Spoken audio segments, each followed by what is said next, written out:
Hello, everybody. Welcome back to Thursday and Dr. Dennis Carroll Day, who's patiently sitting waiting for me in the back room.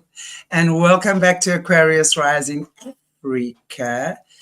Very good to see everybody. And Janice, welcome. Thank you so much for your new membership.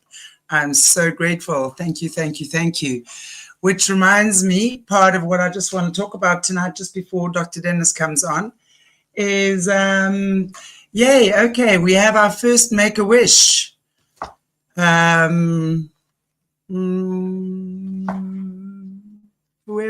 it is. We have a survivor whose dog is in dire need of an operation. So if there's anyone who could possibly help her out, we're looking at approximately $1,000. So you guys, for those of you who can, it would be greatly appreciated. You are very welcome to look in the description area. You can check out my PayPal as well as buy us a coffee. Either one of those links come through there. And please, you contributing to Make-A-Wish, please just put that on your contribution so that I can distinguish what gifting is coming in for who. So it would be greatly appreciated. I think we all have a very, very soft spot for our animals, and when they're in need and we are not in a position to help them financially, I think as a community, if we can have a look at that, that would be greatly, greatly, greatly appreciated. So thank you so, so much. As I said, you can just check out the PayPal as well as my buy us a coffee in the description link in the description area, and you can just contribute there. Thank you so, so, so much. Appreciate that very much. And then, yes, we are doing our first membership show on Friday with Jessie. We're talking about the spirit of Jezebel, which is an interesting one. I know it's been a topic that a lot of people have asked about. So it would be really great if you guys join the membership, hit that membership join button and come and join us on Friday. It'll be at 4:00 my time. You guys have just had a time change there, but please, I'm not sure what time it is for you, wherever you are. But it'll be 4 p.m. South African time, which I think maybe 9 a.m. Eastern time, not sure. But please just check our community section and you will see that. So thank you again, Janice, for your membership. Muchly appreciate you. And without any further ado, ta-da, Dr. Dennis Carroll. How are you, Dennis? So good to have you back. Okay, how are you doing? I'm really good, thank you. It's nice to see you again. I know last week you were back, but before that, we didn't see each other for a few weeks. I know I was doing things and what have you, but really good to have you back. We're going to be talking about the Rougarou, or Voodoo and the Rougarou, which is, I think, we were just having a little off-air chat and how it's all interlinked. But before we go ahead, would you just maybe like to open for us in prayer, please? Yes, let's do that. Let's bow our heads.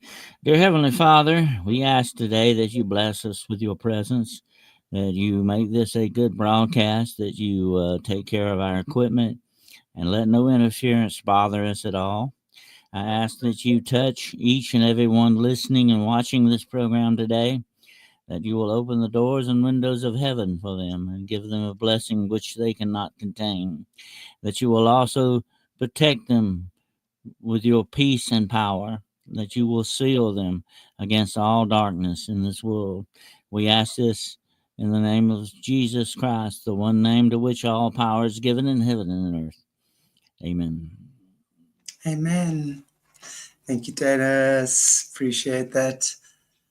Wow. So we are, I mean, I know I obviously listening to Jessica's shows as well and having done a bit of a research on my own. Yeah. I mean, we really are heading for interesting times, already are in interesting times. And Dennis, you are definitely an expert in terms of demonology and stuff like that. So it's really great to have you sharing your knowledge with us at this time as well. So thank you for that. Really, really appreciate that.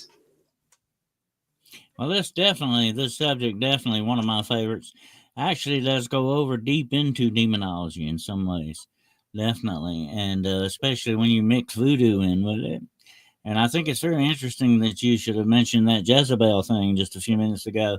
Matter of fact, I did a show just not long ago that we were talking about a recent skit that they were doing on Saturday Night Live that was actually raising demons with Lady Gaga, I think. I saw that. Wow. Yes. Actually, That's yeah. very disturbing. Yeah, it's very disturbing. And she definitely has, I think, something going on with that Jezebel spirit. You know, we got to remember one thing about Jezebel before we get into this. Jezebel was a high priestess witch. Okay. You don't get much deeper into the darkness than that. And anyone that takes on that motif is almost like a demonic possession in many ways. It is a very, what I call a very virulent type of a spirit. It's very powerful and very dark. Uh, and you know, Shanty, thinking about it today, I was just going to run into the subject we're talking about. There is a high darkness rising in this world today. You know, you've heard the Yeah. terms high strangeness. I use the term high darkness. That means it's getting worse. Okay, it's not getting better. It's Yeah. only getting darker. Um, and you see this now more so than ever, and people are not even trying to hide this anymore uh, Exactly. from Out the in the public. open. Yeah. But when you get into today, we're going to explore something deep in the swamps and the bayou countries of Louisiana and Mississippi, down in the Delta area and all that. The Rougarou. And the interesting thing about the Rougarou is not just your typical werewolf or dogman type of a thing, although it will look like that on occasion. What we're basically talking about is a demonic spirit of some sort that actually is part of a curse that can be put upon people.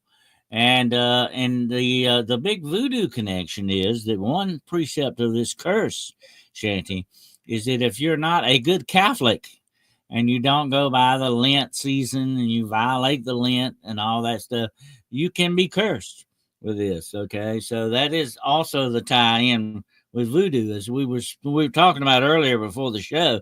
Voodoo and Catholicism have combined to Right. become what I call it American voodoo, which is different than the African voodoo in some aspects, although they do have the Absolutely. same thing. Yeah.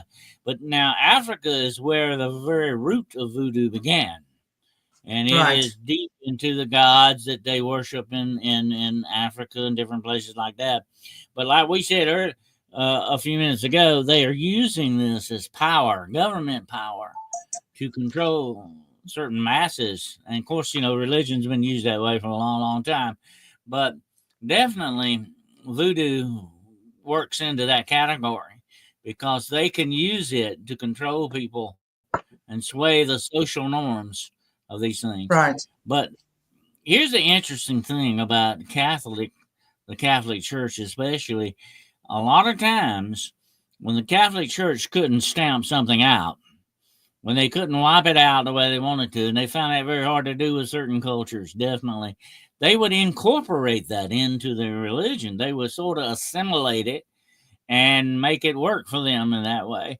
And Exactly. the Catholic Church is bad about doing that, especially back in the 18th century. Um, so you've got not only voodoo taking the Catholic into it, but you've got the Catholic taking the voodoo.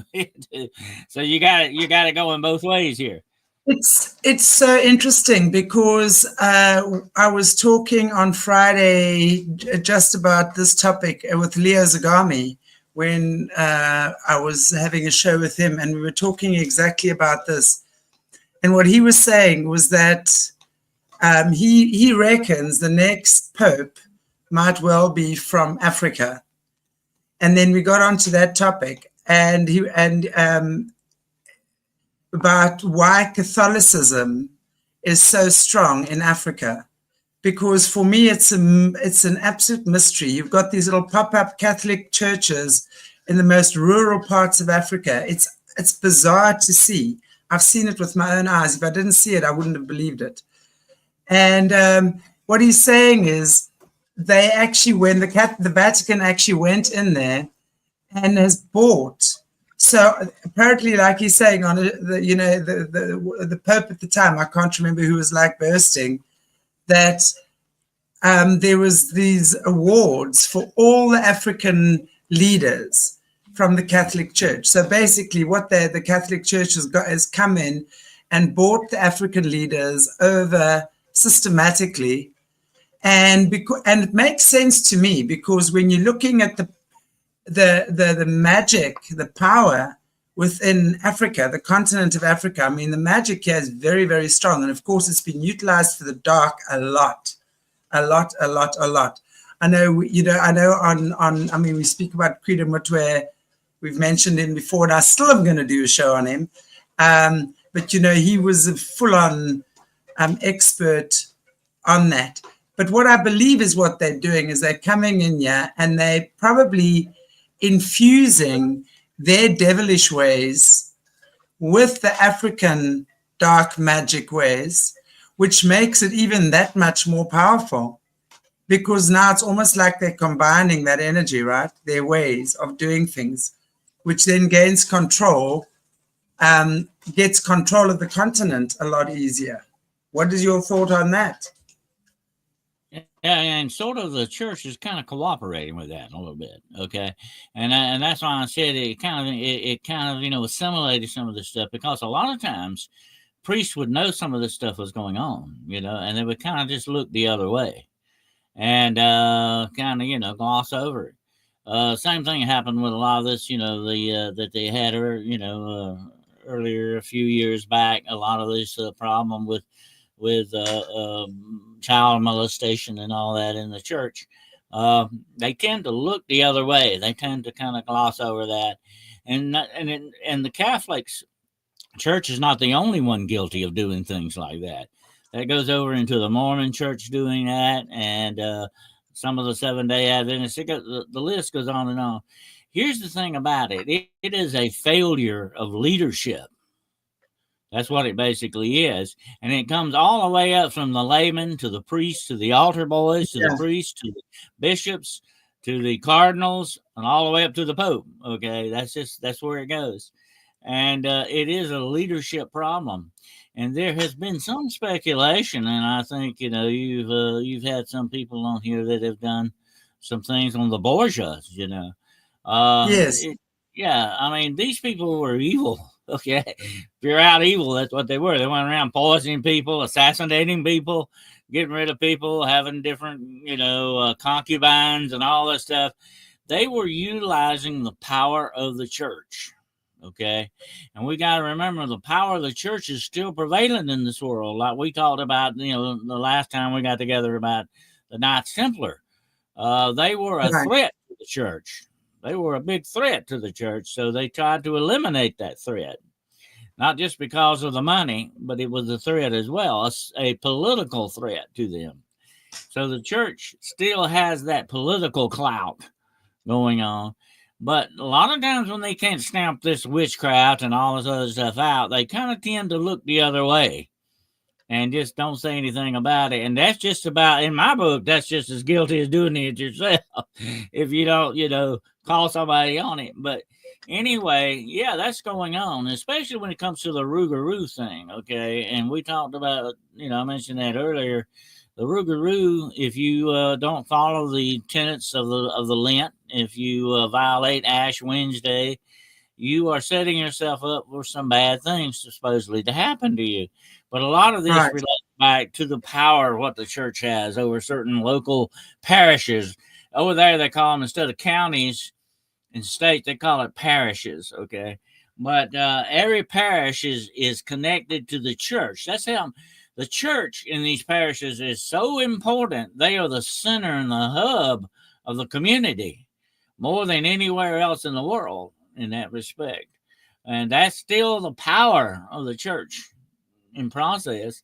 But and so what they're saying is, if you don't do what we say, and do the things we tell you to do, something bad's going to happen to you. And one of those bad things that can happen to you is you become a Rougarou. Now, Rougarou basically is a demonic possession. If you want to look at the cold hard facts on it, it is a demonic possession to a certain extent. It is also, here's the interesting part that I find interesting about it. It's not just a possession, it's a curse that can be put on you. And it's a curse that you can have for like a certain amount of time. I think it's 100 days that you can have this curse on you, and then you got to pass it on to somebody else to get rid of it. That's the bad thing about it too. So if you have an enemy and you really want to stick it to him, you supposedly can pass this curse on to them. And there are different ways to pass this curse on. You can pass it supposedly through food. You can pass it through just wishing it on them. The list goes on and on. This is where voodoo comes in. Okay, I mentioned that earlier about dead chickens hanging on your door. If you find certain feather fetishes, but I think it's called a Ouija, not like a Ouija board, but a Ouija, and it is a fetish. It is put there as a sign to show that a spell or hex has been cast upon you. A lot of people, when they find these things hanging on their doors or whatever it is, they begin to really get upset about this stuff. They believe it so much, it empowers that spell and that hex and that curse. Exactly. Yeah, it gives it more. I would definitely say that it's that whole fear thing, right? It's the whole fear that you have, because it's like our fear around these things is what I always say. It's like their fuel. So your fear is their fuel. And again, this is where, we're always talking about faith over fear. And the times in which we're living, it really has to be that, because I think that's going to be the only thing that's going to get us through this, right? Fear is the weapon that they can utilize against you. If I were going to put a curse or a spell or a hex on you, Shanty, I would let you know it. Okay, I'm not going to do it without you knowing it, because that begins to give it the power of thought behind it that I want it to do. I want it to start working psychologically on you. And here's the thing about it. Once we get stuff like that in our minds, we can almost give it life. We give it, power over that. Absolutely. I was talking about the other day, we were talking about racism, okay? I think one of the biggest forms of racism is going around looking for racism all the time and everything. That is enabling it and keeping it alive. Okay, so in my book, that makes you a very big racist when you go around looking for racism all the time. And other things that way too. If I were saying, talked about hatred all the time, going on about hatred, hate this, I hate that, I hate whatever the situation is, I am empowering that hatred. I'm giving it force and power. Same thing with fear. It is the same way with fear. If you enforce that fear, empower it, you make it more stronger, more powerful over you. This is the way the demonic works. It wants to do that. It wants you to get started using this negative fear output, because it feeds off of that.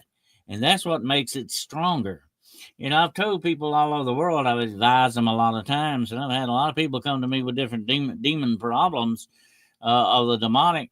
And I would tell them something that kind of blows their mind. I said, well, the first thing you need to do is to ignore it. Don't empower it. Don't give it attention. Because once you give it attention and you empower it, it makes it stronger.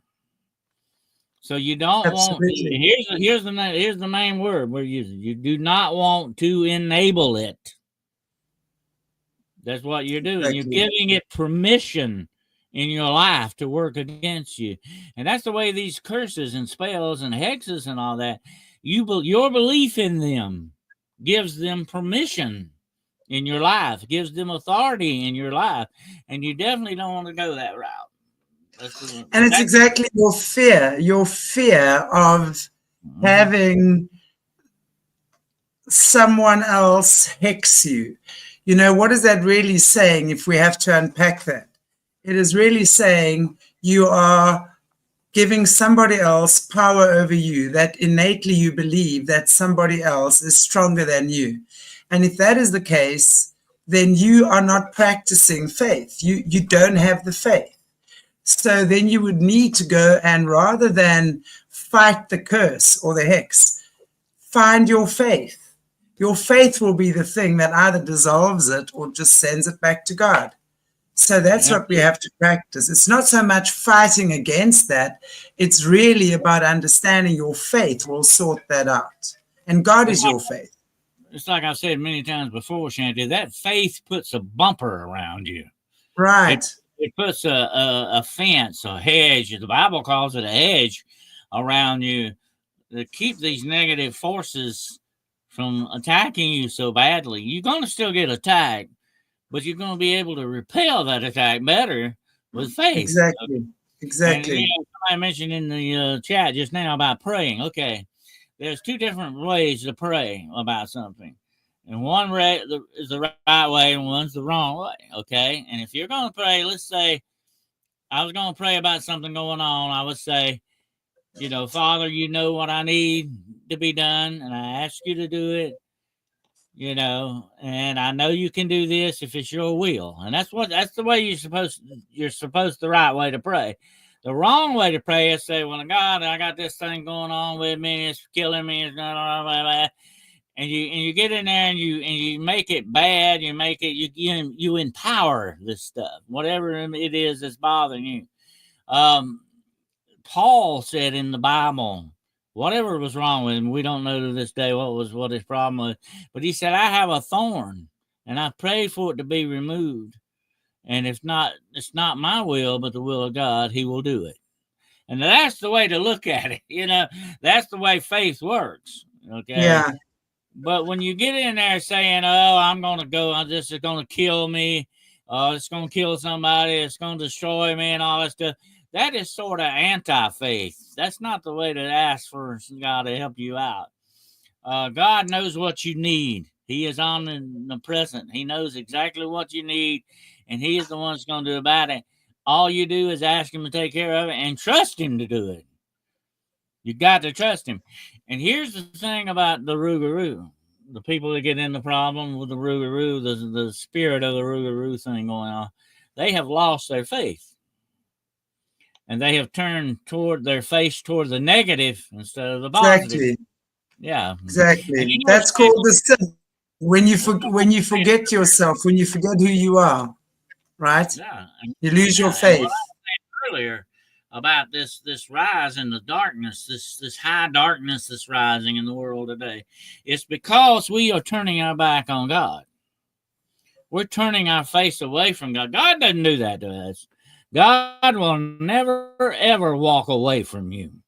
He will never, ever turn away from you. Okay? You know, I've had a lot of people say over the years to me, oh, I've done this, I've done that. How could God ever forgive me for it? God is waiting and willing and ready to forgive you for anything that you do. You can put that block between you and God. You don't need to do that. Okay? You need to forgive yourself first so that God can forgive you. Yeah, if you don't forgive yourself first, God can't forgive you. You're keeping him from doing that. But we can, here's the interesting part. When we turn our back on God, we get out of the grace of God. We move away from the will and the grace of God.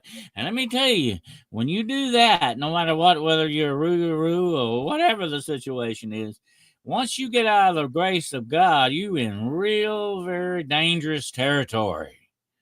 You have stepped over into the darkness. And I'm not talking about dark like when you turn the light off or you shut your flashlight off at night. I'm talking about spiritual darkness here. And when you go into spiritual darkness, what does it do to you? It blinds you spiritually.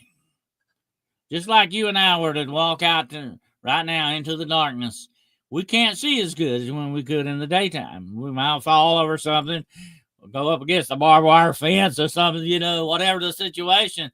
we're not going to see as well in the dark as we do in the light. That's just the way humans are, okay? But that's why we need to stay in the light and not go into the darkness, because the darkness is not only the unknown, but it is also, the unseen. That things that within. This is a spiritual thing going on here. And here's the interesting thing about the Rougarou. It is someone who is spiritually lost, someone who has spiritually wandered into the darkness, because it cannot, you just don't walk down the street in Louisiana and bam, you become a Rougarou. You've got to, like they say, you got to either go against the church or you got to get out from under the will and the grace of God, whatever the situation is. Once you walk into the darkness, it's a whole lot harder to find your way back. Okay. Yeah. And that's what's so you have to be very careful about it. But here's one more thing. When you go into the darkness, Shanty, you got a big neon target on your back. Because then the darkness in this world, you're this victim. It's going to do you any way it wants to do you. And that includes not only kill you physically, but kill you spiritually as well. That's what the risk that you're running. Yeah, that's the risk. Whenever you walk out from the grace of God, and I'm going to tell you something about the grace of God. You and I are sitting here right now, alive and breathing because of the grace of God. These forces would have got rid of us a long time ago. But once you turn your face away from God and walk away from that, you're walking over into the darkness. You are becoming part of that darkness, whether you know it or not, spiritually. Exactly. You can't not, right? You can't not. So I'm just, when we're looking at that and we're looking at these Rougarou creatures, from what I've kind of heard, seen, it's a Native American type demonic entity, right? Or that's the one they've seen. Do they come in different areas? Because what I've seen there is Louisiana mainly, but that basically that has to feed blood to the devil. And if they don't give someone else's blood as a sacrifice, then the devil wants their blood, basically. So is that the gist of it? But then I'm also hearing that it's sort of, they could be part human as well, but they're also taking on different shapes and sizes and things. Thank you, Jojo. Actually, yeah, that is a requirement. And let me tell you this. I saw an interesting movie the other day. It was called, the name of it is We Are What We Are. And it was a nice family that lived on a farm. They had, cows and chickens. They had, truck. They had, farm equipment. But they had one little peculiarity. They were going around eating their neighbors. Okay. You never know what you're going to do to people like that. These weren't feral people now. They weren't wild people living out in the jungle, or the woods or something. These were just normal, regular people in the neighborhood, but they believed it was their religion. And here's what they would pray before they killed somebody and unalived them and eat them. They would say, this is what they would say. It said, "Behold the Lamb of God who takes away the sins of the world." And it said, "Thank you, Lord, for giving us the lambs for sustenance." They were looking upon these people as food sources. And they would thought that God was blessing them by giving them these people to kill and eat. That's how weird religion can go, okay, folks? But you know what? Here's the interesting thing about this movie, although it's a Hollywood, a Hollywood kind of a movie, it is still the interesting, disturbing part about this movie is it could be real. It's not that far-fetched. It's not that far out there. And this has happened in the past. But let me tell you how you become a Rougarou or a werewolf or anything along those same lines. You have to do two things. You have to taste human blood and consume human flesh. Now, this kind of goes back. Yeah, this is ancient Greek, by the way. This goes back to Lycan. Now, Lycan was the king of Arcadia, and he and his sons did a little job on Zeus. Okay, and here's what they did: they killed one of their manservants, cut him up, and served him to Zeus, the god Zeus, as a meal. And Zeus sat down to eat this meal, and he said, "Wait a minute here. You're trying to feed me human parts here. You're trying to feed me. This is not a lamb or a cow. This is a human being." So Zeus cursed them, and guess what he did? He turned Lycan and his sons into wolves. So this is where the werewolf legend begins, okay? And that's where you get the word lycanthropy. You get it from Lycan. Lycan was the king. Okay. What was the reason? What was there any specific reason that he would have chosen wolves and not anything else? I mean, was there a specific reason he chose the wolf? Spiritually, maybe because of its DNA, anything like that? I mean, wolves, Stan, have always been noted for being a symbol of hunger. Okay, right. You remember that term, the wolf at the door, and certain other things like that. The wolf is always, there's a saying, I think it's among, I think the American indigenous tribes, they say the wolf is always hungry. Yeah. And he basically is. That's the way he has to be, because that's how he survives. But Little Red Riding Hood, right? With a wolf in sheep's clothing. If you'll eat people, you're no better than wolves, Yeah. That's why he cursed. Yeah. But anyway, to become one of these things, you have to partake of human blood and human flesh. Now, this goes back to, guess what? Big surprise here. The Catholic Eucharist. The Eucharist says, here, take this wine. This is my blood, and I give to you in sacrifice. And here, eat this bread. This is my body. You remember Jesus told them that. And he said, do this in remembrance of me. Okay. That's what we call the Last Supper. Okay. That's what he did. And they take that, and here's what happens with the Satanic Church and the precepts of Satan. He takes the Eucharist, which is the symbol of Christ's sacrifice, and turns it around backwards and says, I'm going to do the real thing. I'm going to drink real human blood, and I'm going to eat real human flesh to desecrate the symbolic thing here. So it goes deep into the Catholic Church. And here's the interesting thing, Shanty, and I'm not Catholic, but I mean, I've studied all the major religions of the world, okay? And they're fascinating. It's a very interesting anthropological thing to study, the belief systems of people. But they believe the Eucharist. They actually believe that is not wine, but blood. And that's not bread, but flesh. That's why the holy wafers that they put, the priest, I don't know if you ever noticed this or not.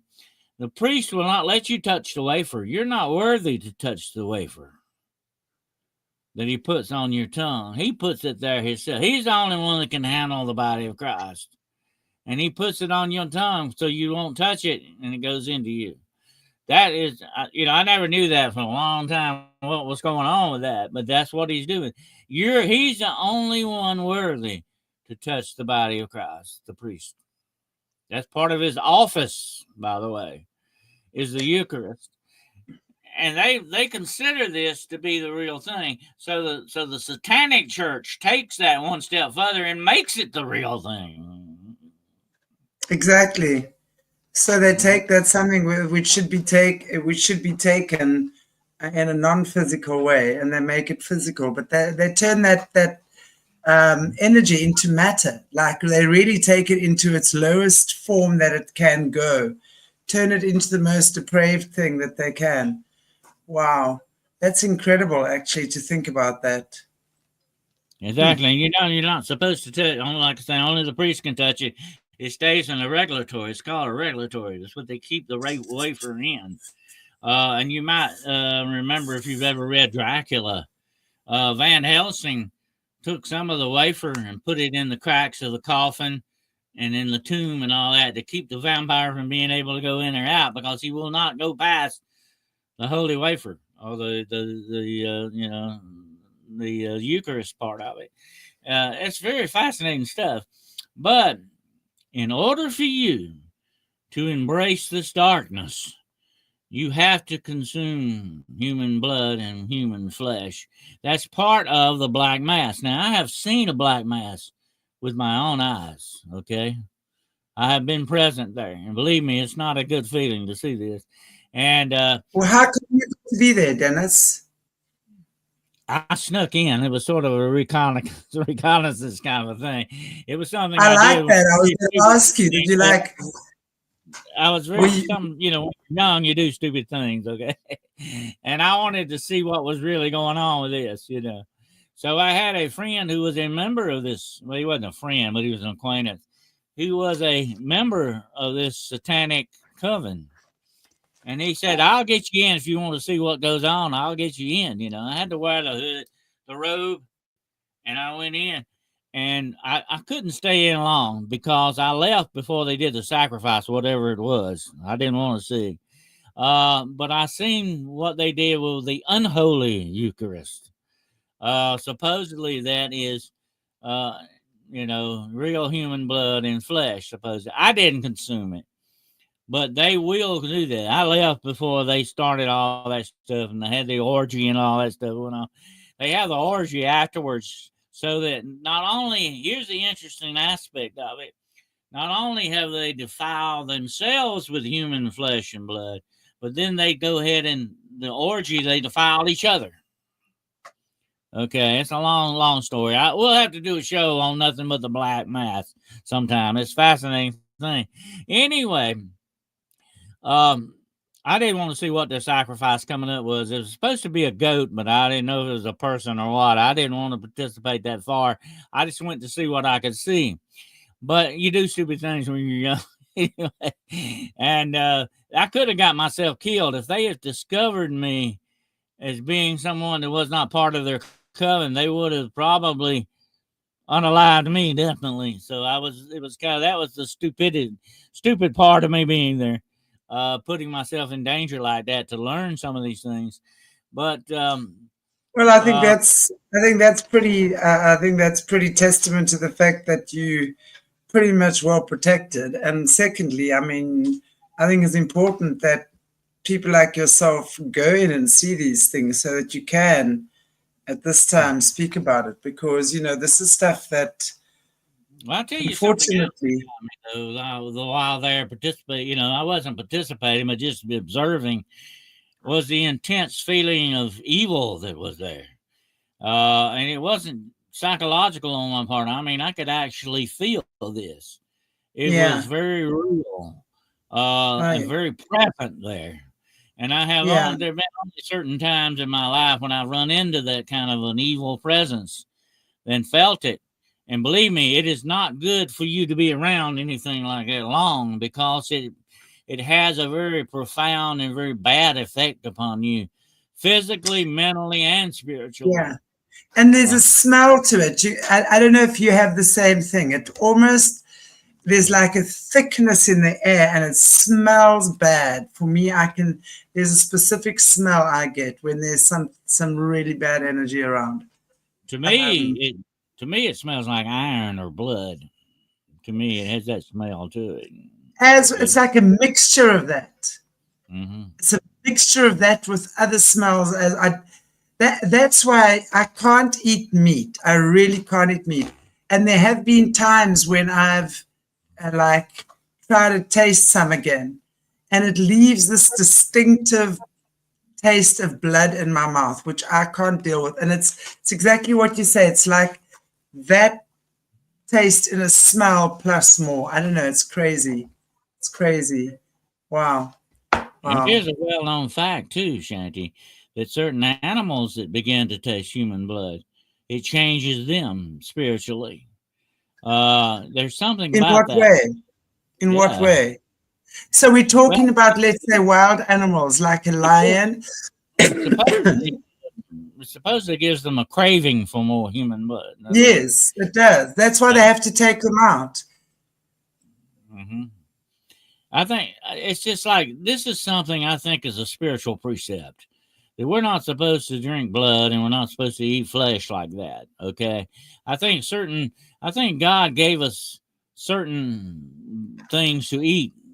We can eat certain meats, and of course, there are certain religions in the world that are centered around certain things that you can eat and certain things that you can't eat. I Uh, cannot imagine, for me, if I look at the man Jesus, I cannot imagine Jesus ripping off the leg of a chicken and chomping it at a fire. I cannot imagine Jesus slaughtering a innocent sheep. So I would say in those situations for me is what would Jesus do now in these situations? I cannot imagine Jesus doing any of these things. So I the only, choose, to the only me, it's, The only I, meat that Jesus is recorded to have been eaten was with fish. You never hear him eating about anything else, or, exactly, or bread, exactly. bread and stuff like that. He had, but yeah, the meat that he was eating was fish. And In because fact, there's, he lived in a coastal area, though, by the way, so that was probably very available. But God has given us permission to eat certain animals. That's biblical. But I think we tend to sort of. I think a lot of times we tend to abuse that greatly, and I think that's why he put certain things out for that. But it was never meant to be that way. Animals were never supposed to eat other animals. None of them. That includes lions and tigers or anything else. They were. It is said. It says very plain in the Bible. They were given the fruit of the field to eat. They were vegetarians, okay? They were all vegetarians. They weren't going around eating each other. But then the world got messed up. Everything got screwed up. Spiritually, not just physically. You got to always remember this. You got to take everything three ways. I call it the holy three parts of the human body, and that's the mind, the spirit, and the flesh. Okay, the body, the spirit, and the mind. These are the three things that get messed up, just like things in the world get messed up by sin and darkness and being out of the grace of God, whatever the situation is. And that's what goes with werewolves and rougarous and all this other stuff. You have to obtain that high darkness that you go for. You have to do these horrific things to acquire this power, this demonic power to shapeshift. I said this the other night on my show. There are probably only three things in this universe that shapeshift. The bad guys shapeshift. The good guys can shapeshift for a good reason, like angels can. And that's amazing. We need to do a show on nothing but angels sometime because that is a fascinating subject. Anyway, angels can do it. And then also nature can do it. Like the chameleon can shapeshift. It can kind of look like something else. There are certain insects that can look like a twig on a tree. The list goes on. They doing that naturally because that's the way nature made them. Okay. But the bad guys are shape shifting unnaturally for all the yeah. bad reasons. Okay. And that's a very important thing. And we need to take away from all this. What are your true intentions on these things? If you're going the bad route with it or you're going the good route with it, whatever the situation is. I've got this on film somewhere, of a young girl walking down the street and somebody tried to abduct her in a van. They tried to pull her into a van.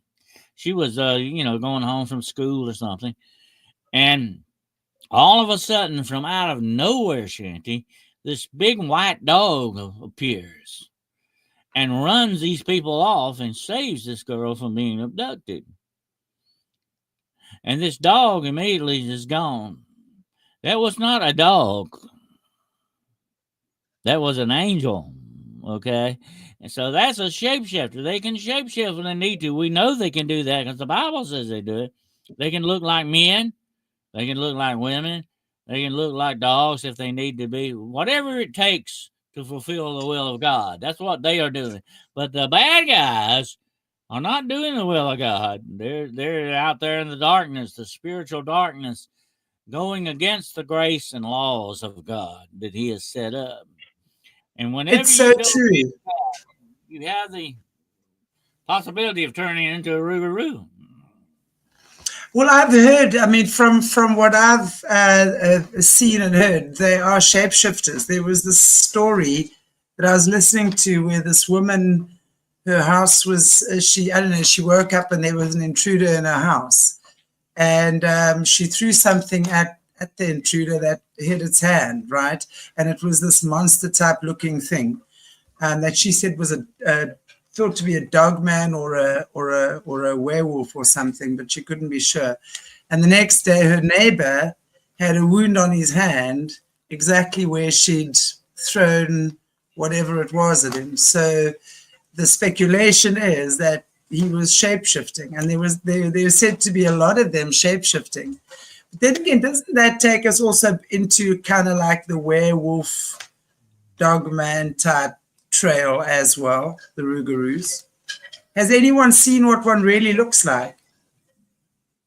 Oh yeah, the Rougarou supposedly looks just like you and me, except this is the head of a wolf or a dog-looking thing. Right. So it's like a human body. It doesn't change completely like the werewolf does, or the dog man doesn't change at all. He's supposed to be a dog man 7'4", all the time. But the werewolf is a different thing altogether. It is, of course, a supernatural being. It is a witch that takes upon itself the shape of a wolf. And your real werewolf, by the way, does not walk around on 2 legs usually, although they can do that. But most of the time, they run around on 4 legs like a big wolf. That's what they look like, a big monster wolf. The wolf man, which is someone living under the curse of a werewolf, looks more like a person in some ways. Right. But the Rougarou looks more like a person except for the head. The head is that of a wolf-like animal. And see, that's part of the curse. What it's saying is you're still a human. You're still a man or a woman, but now you've been changed into something different. You've been demonically changed by this curse on you. And like I said earlier, it can be passed on to other people. It can be given to that. And also, you get this by not just violating the tenets of the Catholic Church. You can also, of course, partake of flesh and blood, but also you can be hexed or put a spell upon by someone else using voodoo or witchcraft, and made into a Rougarou that way. So a witch can do that. A dark witch can do this to you as well. Mm-hmm. I'm wondering, because you speak like that, and there's a lot of that sort of stuff that happens in Africa as well. These the witch doctors, the dark witch doctors, they are wild, right? They are wild, those guys. Firstly, if you see them, it's just that. Well, in Africa, witch doctors supposedly can turn you into a a very number of different animals. You can be turned into a lion. You can be turned into a leopard. You can be turned into an ox or whatever. The list goes on and on. Supposedly, that's one way to get rid of your enemy. Supposedly, that's what? Sorry? Mm-hmm. I read a story one time. Of course, this was a story, but it was about a hunter who did a big game hunter that was in Africa a lot. And he, make a long story short, he had an enemy he wanted to get rid of. And so what he did to this guy is he kidnapped this guy, put him in a cage, put him in what's called a lion cage, which is probably no more than about 3 feet high, 6 foot long or something like that. And he said he put a lion pelt on this man and fed him raw meat. He treated this man psychologically like a lion. And eventually this man began to believe he was a lion.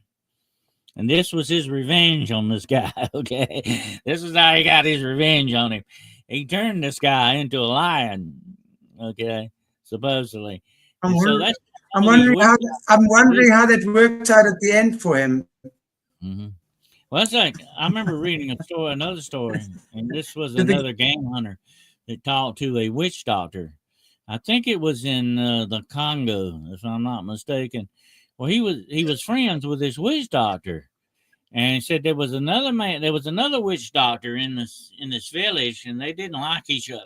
Okay, they were sort of competitors, I guess. And so one, like, he came back a year later and he asked him, "So how's the other guy doing? The one, your enemy? How you?" Oh, he said, "He's not my enemy anymore. He's now my pet." And he took him in the hut and showed him a big vulture sitting on a stand in there. And he said, "This is my enemy. I turned him into a vulture. Now he's my pet." Yeah, And so they do he that. didn't. The guy didn't believe that. He went around maybe saying, "Where's so and so at?" And he said, "Oh, he's gone. He disappeared one day. We hadn't seen him since." So the guy ends the story. He says, "I have to wonder sometimes about that. Is that did he really turn him into a vulture or what, or just do away with him?" You have to wonder about that. But anyway, that's supposed to be part of their power. That's how they can supposedly curse and hex people. Here's one thing we got to remember about black magic, witchcraft, and all this stuff. This high darkness I talked about is that when you go to practice magic, this dark magic, you're actually trying to change reality. That's what magic is all about, changing the reality of things. And what it is, a lot of times, and what makes it so evil in many aspects, is that you are changing what the Creator has already made. You're changing it into something else. That's just like if you were to paint a beautiful painting and hang it in your house, and I come in and painted my own painting over it. That's not nice for what I would do to you, okay? That's messing up your creation. And that's what these guys are doing. They're messing around with the laws of the universe and the laws of God. They are sort of thumbing their nose at God, saying, I can do, I can change that, I can fix it. And here's the thing I can tell you without a doubt, Shanti, about the demonic, okay? And I have seen this with my own eyes. I have seen people change, okay? I have seen people change into things that they shouldn't be. Okay, put it that way. I won't elaborate too far into that today, but it's an interesting thing. Anyway, the demonic cannot create. They cannot create. They can only change what has already been created. You understand what I'm saying? The only one true creator in this universe is God. He is the only one who can create something out of nothing. The demonic can't do that. Satan can't do that. None of these witches can do that. They can only take what exists and change it into something else. Change its what? Reality. But is it real? Here's what you got to ask. Is it real or just a, part of the glamour that they're using? Is it real or part of the illusion that they want to present? I have actually run into that in several occasions where what you were seeing was not the real thing. And that's the way evil works. It misrepresents itself and it misdirects you away from what? It directs you away from the truth of what really is good, because it is very deceitful in its nature in what it does.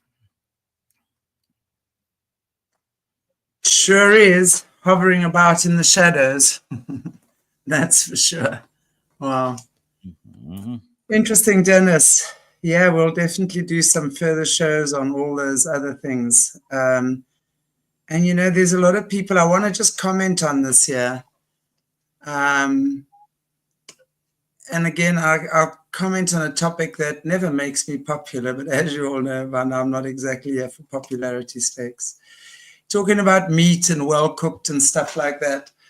When you start looking at how the ley lines are placed, right, where the ley lines of the earth are, you got to see that a lot of the slaughterhouses are placed on those ley lines.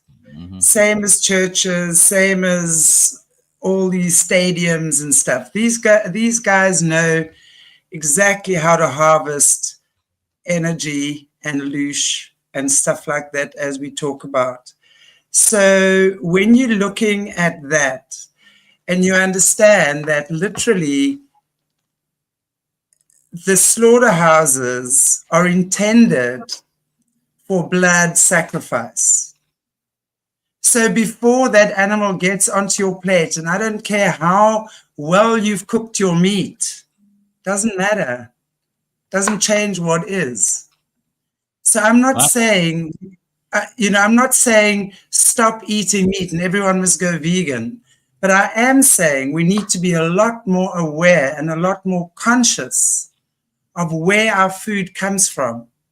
When you eat that food on your plate, and I have researched, I've said this a lot of times, I've researched what happens in slaughterhouses. Years ago, I had 4 full CDs of pictures of what guys do to these animals before they reach your plate. The suffering, the fear, the pain. I mean, they sit in feeding lots for days on end before they get slaughtered. They smell, they know. If you've ever seen an animal, a cow, walk through the slaughter, feed lot, whatever, they cry. They cry. They are emotional beings. So what I'm saying is we have to understand that when we are eating things on such a mass scale, we're not aware of where it's coming from. Then we start investigating stuff like this. It's not just the children they're after. It's any kind of blood or energy sacrifice they can get. And when they tell you that you have to eat meat or you should eat meat or the doctor says this or the Bible says that, use your common sense, for God's sake. Use your common sense. Think about what is going on. Think about the process that happens when you do that. Think about the ley lines where they're laid, and that's where slaughterhouses are specifically built. So let's think about where we get our food from. If you want to have meat, by all means do it, but then go and get it yourself. Get it yourself, or get someone, a loved one, who can get it for you. That's how we're supposed to eat meat, not the way we are right now. And if we don't see that, we're never going to see it. We judge a nation in the way, by the way it treats its animals. God set out certain precepts. God set out certain precepts, even how to prepare certain meats. You're not supposed to partake of blood. God didn't want you to drink blood and stuff like that. And there were certain precepts of how to prepare the meat. But let me say this, and I have seen some of those same things you're talking about, and it is very inhumane, this treatment that they do in these slaughterhouses and in the kennels and all these things that they hold. And also, I saw this the other day. As a matter of fact, it's a horrible thing to watch.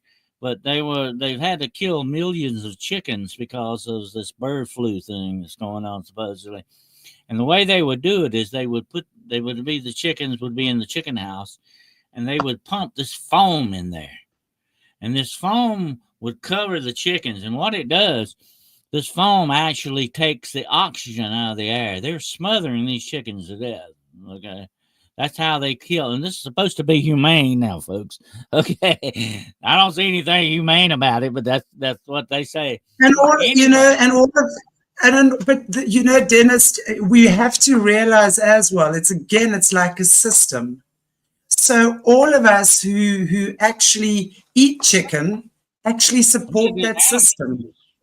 It is animal abuse, whichever way you want to look at it. And we support it. Yeah. And that's like a guy one time I knew. He had a pet cow. Okay. And this cow, honest to God, she was a big old cow, Jersey cow, would run to meet him at the fence, would play ball with him, would kick a ball around. This was like a pet. Okay. And this is what the guy said about his cow. He said, how could I ever eat something like this? This is it loves me, There's love going on here. And like you said earlier about all these animals, you gotta remember animals have feelings too. They You know, are, they have souls. Anyone who thinks an animal doesn't have a soul needs to think again. Seriously, I'm an animal communicator. I've been talking to them my whole life. That's one of they the do reasons not I don't believe eat that in the meat at all. slaughterhouse. They do not Yeah. believe that in the slaughterhouse because that's the business. The Well, business they've is lost their souls. killing and Imagine, sparing these animals. imagine killing hundreds of defenseless animals every day. You've got to lose your soul, man. You've got to lose your soul. So they have no soul, so they think an animal has no soul either. But anyway, my point is these are places where they harvest blood and energy, and it's sacrificial places. So we have to be aware of that. We have to be aware of that. And chickens especially are the most abused animals. And you know the interesting about chickens, interesting thing about chickens is that they're one of the, I think the only, and I might be wrong, but one of the only few at least, that when they're in danger, they come towards humans. They'll walk towards humans. They'll seek for refuge from humans. Other animals run away. And I've said this before, anything that has the capacity to love, okay, has a soul. I don't care which way you want to look at it. It has some type of a soul. It may not be a soul on the same level as a human soul, but it still has a soul, okay, because it has the capacity to love. It's just a different vibration. It's just created from a different vibration of its soul. It doesn't mean it's not from God. Of course it's from God. God has a gazillion, kabillion different frequencies. Mm-hmm. And part of them would be, I mean, you look in, you know, if you take a photograph of a cow or a horse, a pig, a dog, a cat, or whatever, and you just take the eye, you can't tell what's what, right? You can't tell what eye belongs to what. You look deep in, and it's the window to the soul. If you allow any wild animal to befriend you, I mean, I grew up on the farm, I know this, they instantly become more human-like. You can train them, you know, they become more like a cat or a dog, right? Any animal has the capacity to be that. Love Yeah, changes everything. yeah. Love changes everything. It opens up things. You know, I think love opens a higher consciousness, even in lower animals that we call them lower animals than us. But it kind of reminds me of that very old hymn, you know, all things great and small, the Lord God made them all. Totally. And he did make them for a reason for that, definitely. But I think that our part of that, he gave us the first job that mankind ever had was what?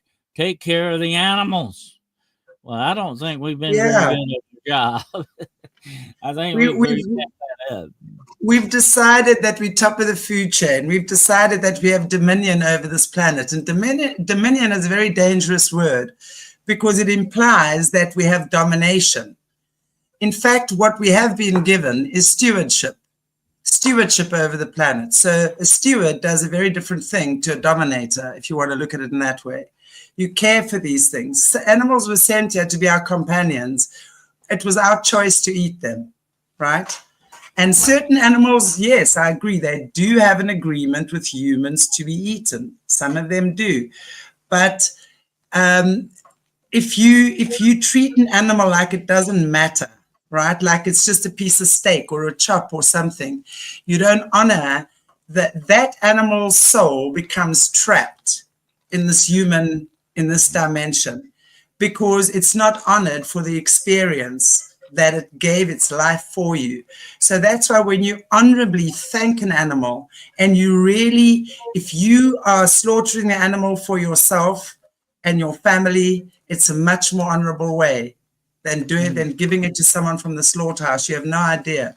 So we've got to do things differently. I'm not saying that you've got to stop doing certain things. I'm saying you've got to do it differently if we want to evolve and get ourselves out of the matrix, because whether we are consciously aware of it or not, we are contributing to that.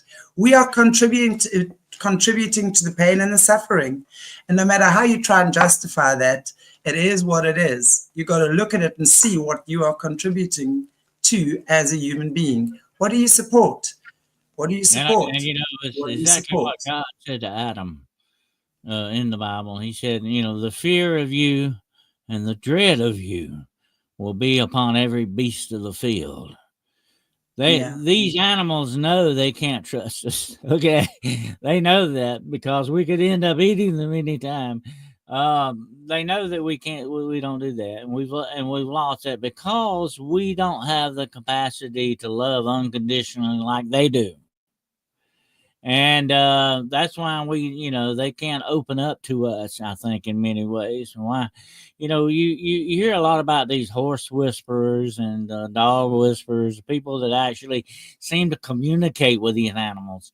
How do you do that? You get down on their level, you open yourself up to them, and they open this Correction, Dennis, correction. You raise yourself to their level. You don't get down to their level. You raise yourself to their level because an animal operates on the frequency of love. And if me as an animal communicator, if you are not completely open-hearted with an animal and you don't love them completely, they will not respond to you in that way. That's the thing with animals. And they know. They got to know they can trust you, though. That's the main thing. You know what I'm saying? You see a dog or a cat that's been abused, and it takes them a long time to ever trust anybody again. But they do that. They overcome that. I've seen it. People are not that forgiving, though. Okay? People are not as forgiving as animals. So I agree with you. We're probably on a lower level than they are. Totally. You see, that's exactly the problem. That's why we do what we do to them. If we step back and actually took off our arrogant, human, dumb arrogance, thinking that animals don't have a soul or they can't communicate. That is us limiting ourselves. So when we actually learn how to connect from a place of love, you will see a very, very different picture. You'll never have to kill an animal for being an intruder or an invader again, because you merely ask them to take a different route, and they do. And I've talked about that in the past. About that spiritual bumper we all have around us. That's that personal space thing that we've got going. Well, even animals have that. You look at and you get around certain animals and get in their space. They don't like that. They get uncomfortable. We're the same way. There's that bumper of the spiritual aspect around us, I think, without a doubt. And if this is not only present in human beings, it's also present in animals as well, because they have a spirit too. And I was going to address that, what somebody said about the ley lines. Let me say something about that for a moment. The ley lines, the earth itself, God made this earth to have a natural energy of its own. Okay? And I'm not talking about oil and gas. I'm talking about it has an inherent energy of its own, just like you and I have an energy in us. A spiritual like energy. The earth has a physical energy, okay? And it is present there. But a lot of these people can tap into it either for good or bad intentions. That's what we call earth magic, okay? They can tap into these resources for either good or bad intentions to do certain things. We have to understand that power is there, okay? And even the animals recognize this power as being this energy being there, okay? And I think that is definitely mapped out by the ley lines in the earth itself. But there are certain areas where I think this energy is higher than in other areas. There's certain more activity with that. This is a natural order of things. This is nothing supernatural here, okay? This is a natural order of things. But some people can take this energy and use it for supernatural purposes, whether they be good or bad. Most of the time it's bad purpose. That's the way it goes. But that's the thing about the Rougarou, okay? This is a curse that somebody puts on you and changes you into that very bad thing. That what is the thing between half man, half animal? You're violating the precepts that God has set forward. It's never a good thing when you combine humans and animals like that. Okay. It doesn't work out. It never works out. And then inclusive it's the government doing it or whoever's up to doing it. And we know without a doubt and I won't get into that today, that there are certain evil forces in this world that are trying to combine the human and animal kingdom together. Look at the Rougarou. Okay. It's taking like the worst part of the animal kingdom and the worst part of the human thing and smashing it together and making it a completely different creature for all the wrong reasons. That's the important part of it. It's the dark, evil intention that they've got behind it. Absolutely. Wow. Dennis, this has been a great show. Again, thank you so much. And we'll see you again probably next week. Hopefully next week, yeah? And just thanks to everybody for joining us in the chat as well. Yeah. Always interesting having you guys here. And Dennis, is there anything you just like to say in ending off, and maybe just, what's going on in your world? I know we've got your little ticker running across the bottom of the screen there, but tell everybody what's up for you for the rest of the week. Well, just be careful if you're in the Bayou country, definitely. At night, and watch out for those Rougarous out there, and try not to become one yourself. That's the main thing. But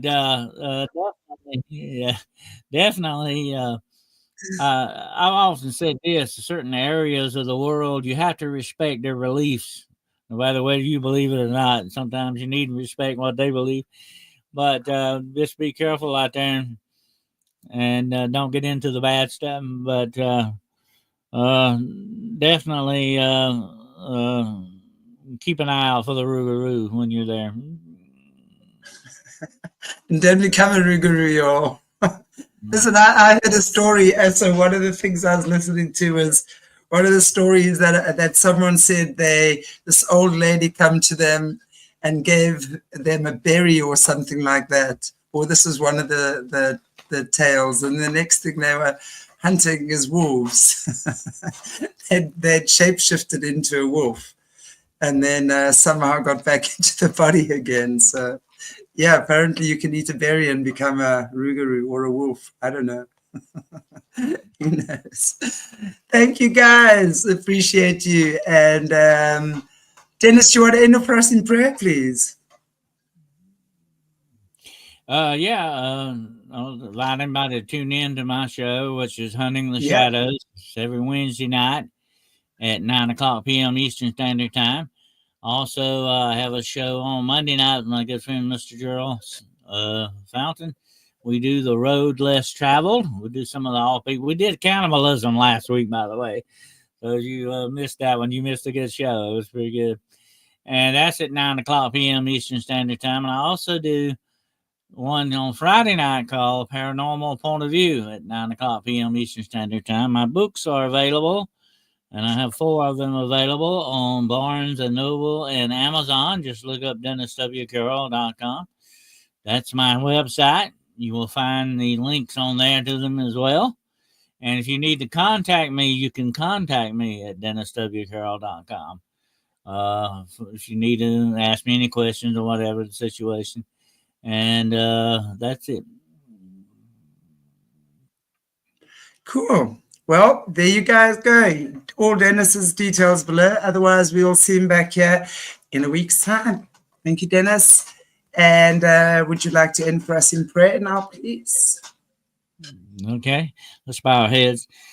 Dear Heavenly Father, I ask you today to protect everyone listening to this program or watching this, that you will give them your direction, that you will give them your power and peace of mind, that you will help them in the darkness of this world find the light that they need, which shines so brightly in our future.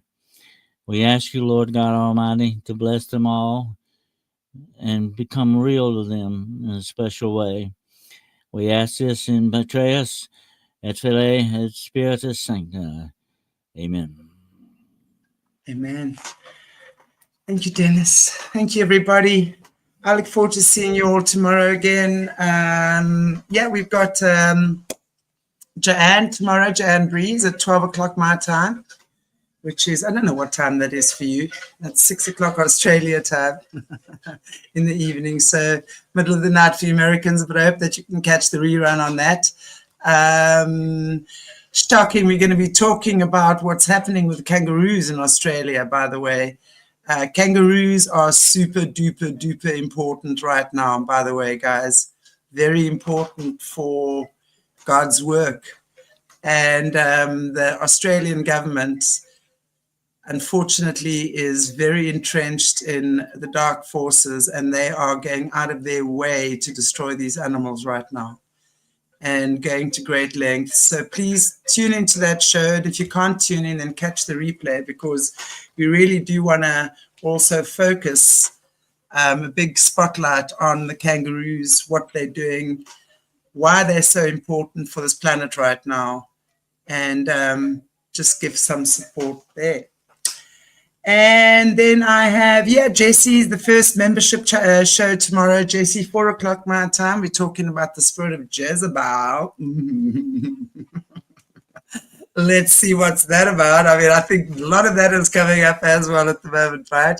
So no, that's a topic that a lot of people have requested as well. Next week, I got some great shows coming up, guys. Stay tuned, and I'll see you on the flip side. God bless you all. Take good care of yourselves, and